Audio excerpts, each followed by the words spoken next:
BCom third year के students के लिए आज के मेरे इस वीडियो में मैं आप लोगों से डिस्कस कर रही हूँ ऑब्जेक्टिव्स ऑफ ऑडिटिंग, अंकेक्षण के उद्देश्य। मैं doctor Sneha Babel, assistant professor, government Meera girls college Udaipur, ABST department, accountancy and business statistics. Students, अब तक के मेरे वीडियो में मैंने आप लोगों को बतलाया कि अकाउंटेंसी और ऑडिटिंग दोनों ही नेसेसिटी के रूप में है, और यह कहना पूर्णतः सत्य नहीं है कि अकाउंटिंग जो है वो तो अनिवार्य है और ऑडिटिंग लग्जरी विलासिता है, परंतु यह कटु सत्य है कि अकाउंटेंसी के लाभ अधिक हैं और इसका व्यापक प्रयोग किया जाता है। आज के इस वीडियो में हम डिस्कस करेंगे ऑब्जेक्टिव्स ऑफ ऑडिटिंग। अंकेक्षण का उद्देश्य यह पता लगाना है कि व्यवसाय के अंतिम खाते सही एवं नियमानुसार बनाए गए हैं या नहीं। व्यवसाय अंकेक्षण का उद्देश्य संस्था का लाभानी खाता सही लाभानी खाता बताता है या नहीं, संस्था का चिट्ठा संस्था की आर्थिक स्थिति को सही एवं उचित बताता है या नहीं, और सभी लेखा पुस्तकें नियमानुसार रखी गई हैं या नहीं। The objective of audit are always significant for an auditor because they determine his scope of work. Therefore it is always advisable for an auditor to seek the objectives from his employer in black and white so that there is no controversy regarding them in future, as happened in Eiffel, Anand, Dexter and Company and Leach Stokes and Company।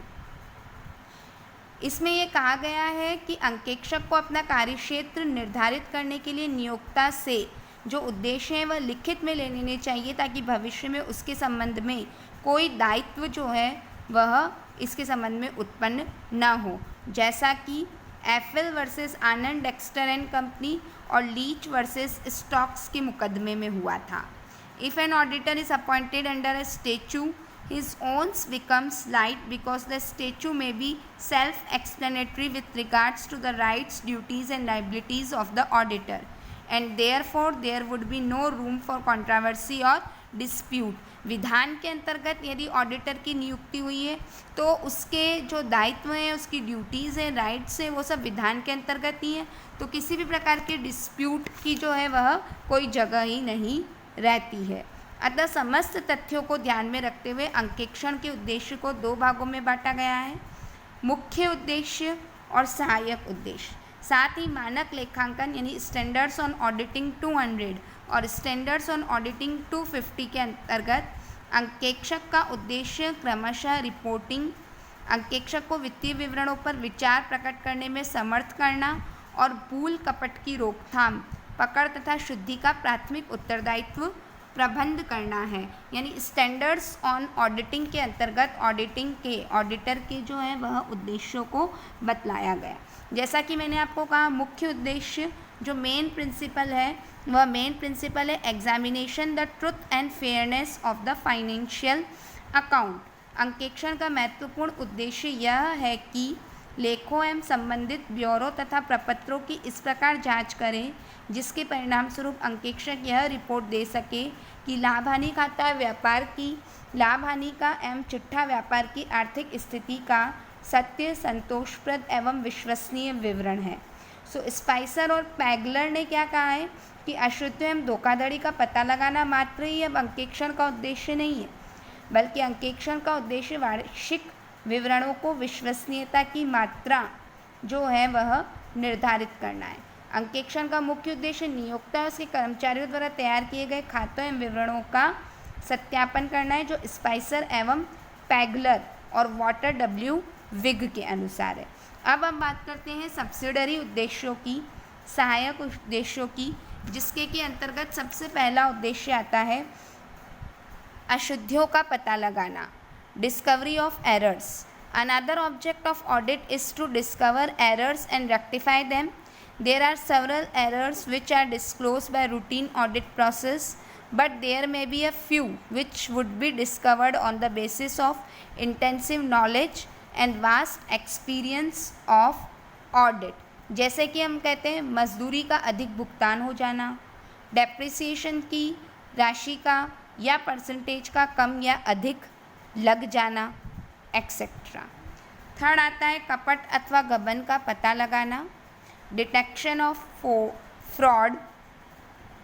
Institute of chartered accountant of India द्वारा निर्गमित अंकेक्षण व्यवहारों पर विवरण में लिखा है कि एक अंकेक्षक को सदैव कपट एवं अन्य अनियमितताओं यानी गबन की संभावनाओं को ध्यान में रखना चाहिए जो अंकेक्षण में चल रहे खातों में निहित है, क्योंकि इन कपटों और अनियमितताओं के कारण वित्तीय स्थिति मिथ्या वर्णित हो सकती है। कपट एवं अशुद्धियों को रोकना, prevention of frauds and errors. Company अधिनियम 2013 में स्पष्ट लिखा है कि किसी भी अंकेक्षक से ऐसी आशा नहीं की जा सकती कि सभी कपटों, गड़बड़ियों और अशुद्धियों एवं गबन अनियमितताएं प्रकाश में आ गई हैं, लेकिन फिर भी उसे अपनी बुद्धि का पूर्ण उपयोग करते हुए पूर्ण चतुराई के साथ अंकेक्षण कार्य को करना है। साथ ही यदि कपट को बढ़ावा देने वाली परिस्थितियां अंकेक्षक के सामने आती हैं तो वह उपयुक्त सुझाव दे सकता है, किंतु वह इसके लिए बाध्य नहीं है। अंकेक्षक अशुद्धियों, कपट एवं गबन को कम कर सकता है। संस्था के कर्मचारियों को सावधानी से कार्य करने की जानकारी दे सकता है। साइकोलॉजिकली इफ़ेक्ट्स, इस प्रकार अंकेक्षण में मनोवैज्ञानिक प्रभावों द्वारा कपट एवं अशुद्धियों को कम किया जा सकता है।